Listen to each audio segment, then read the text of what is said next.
E o filipino Manny Pacquiao barra de divisão está de 147 libras para 140 libras. O treinador Freddie Roach avisa que nunca Pacquiao está tem pegada de 147 libras e aparece o instinto assassino, the killing instinct. En categoria de 140 libras, o filipino lo haya muito mais pelea também. E tem motivo como já não treina jiu-jitsu. Hopi mucha ta llega e mostra interesse para treinar jiu-jitsu cerca de Chris Aaron. Por chiquito, e mucha nanta sinha como para defender ang mes.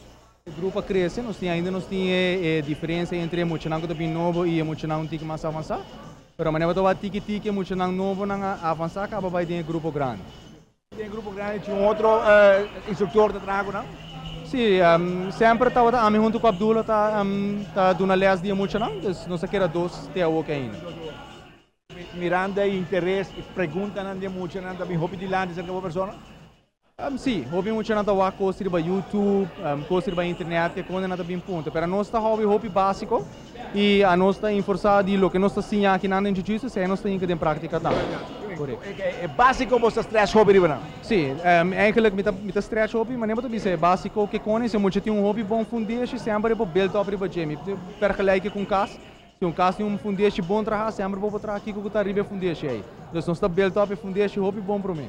Você te viando a coisa no YouTube não quer ser de viagem, ainda assim cota não? Correto, é mais difícil mesmo para mucha chiquito, of qualquer gente grande também, com nós é básico bom para vai sim move up advance, não?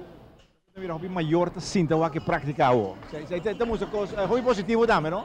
Sim, mais e mais hobby maior tá mais interessado na ajuda, na development na ajuda que com então hobby maior também o com ajuda para dentro do jiu-jitsu, não?